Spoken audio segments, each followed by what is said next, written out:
मतदाता बनने के योग्य नहीं है, उनका नाम काटा जाए। अब उसके बाद उसकी प्रक्रिया होती है, ऐसा नहीं है कि किसी ने फॉर्म भर दिया तो तुरंत नाम कट जाएगा। उसके बाद संबंधित को नोटिस जारी होगा, उनको सुनवाई का अवसर मिलेगा और सुनवाई का अवसर मिलने के बाद बाकायदा उस पर एक आदेश पारित किया जाएगा ईआरओ के द्वारा। और ये जो आदेश होता है ये अपीलेबल ऑर्डर होता है, उसकी अपील भी की जा सकती है जिला निर्वाचन अधिकारी को। और जिला निर्वाचन अधिकारी के बाद अगर मान लीजिए उससे भी वो संतुष्ट नहीं है तो जो राज्य के मुख्य निर्वाचन पदाधिकारी हैं उनके पास अपील की जा सकती है। तो ये तो प्रक्रिया की बात है। अब जहां तक सवाल इस बात का है कि फॉर्म 7 भरने की आवश्यकता है कि नहीं, तो एक बात तो तय है कि जब एसआईआर किया गया और सर्वे किया गया घर घर का, तो उसमें ऑटोमेटिकली वो सारे नाम लगभग बताया जा रहा है कि 1,80,00,000 नाम जो है वो ड्रॉप हुए हैं क्योंकि वो वहां पर नहीं मिले। तो अगर उसके बाद भी फॉर्म 7 भरने की जरूरत पड़ रही है तो इससे इतना तो सिद्ध है कि ऐसे बहुत सारे लोग हैं जिनको कि निर्वाचन आयोग अपने सर्वे में छांट नहीं पाया। तो ये सर्वे पर भी एक प्रश्न चिन्ह खड़ा करता है कि भाई अब फॉर्म 7 भरने की आवश्यकता क्यों पड़ रही है, उनके नाम तो कट जाने चाहिए थे एसआईआर में। तो ये दोनों बातें जो है इनको बीच में रख के देखना पड़ेगा। और ये तो है, सुप्रीम कोर्ट में भी कहा गया है कि पॉलिटिकल पार्टीज को, राजनीतिक पार्टियों को भी एक जिम्मेदारी निभानी चाहिए और उनके जो बूथ लेवल एजेंट्स हैं उनको देखना चाहिए कि कोई गलत नाम कट ना जाए और कोई गलत नाम छूट ना जाए। ठीक है विकास जी, क्या माना जाए कि 2027 के विधानसभा चुनाव में उत्तर प्रदेश में विपक्षी पार्टियों की तरफ से सबसे बड़ा मुद्दा एसआईआर को ही बनाया जाएगा?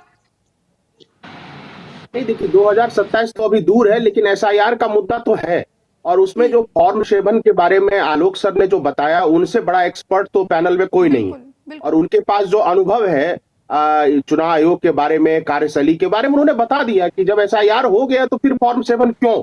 तो सबसे ज्यादा विश्वास तो हमें आलोक सर के बयान पर करना चाहिए।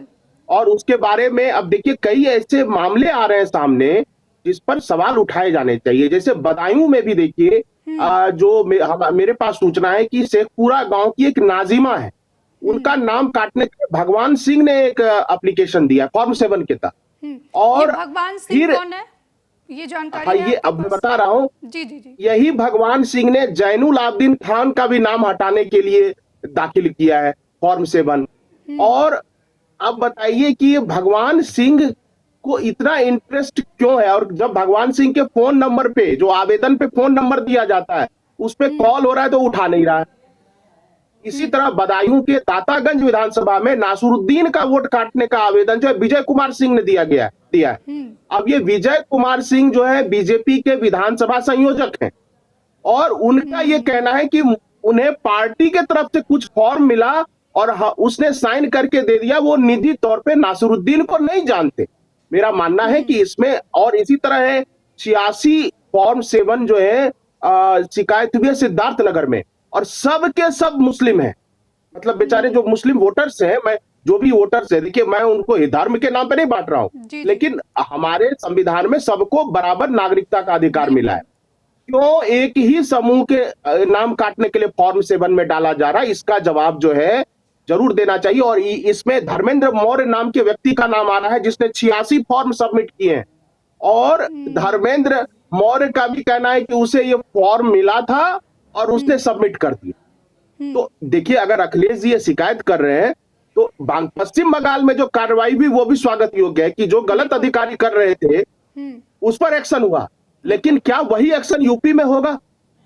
क्योंकि जिलाधिकारियों के पास ये रिपोर्ट गई है, शिकायतें दर्ज की गई हैं। तो जो गलत तरीके से वाजिब नागरिकों का वोट काट रहे हैं या कटवा रहे हैं, आखिर वो किस एजेंसी के थ्रू ये सारा कुछ हो रहा है, किस ग्रुप के थ्रू ये सारा कुछ हो रहा है, जब तक इसकी निष्पक्ष जांच नहीं होगी पता कैसे चलेगा।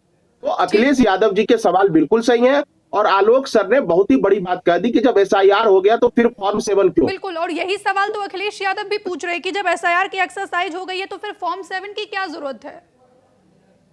बिल्कुल, और ये जो 86 फॉर्म धर्मेंद्र मौर्य ने सबमिट किए, तो बीएलओ या नहीं बता पा रहे कि ये धर्मेंद्र मौर्य कौन है, कहां से आ गया धर्मेंद्र मौर्य जिसने 86 लोगों के वोटर लिस्ट से नाम हटाने का आवेदन दिया है फॉर्म 7 के तहत, ये बीएलओ को नहीं पता है।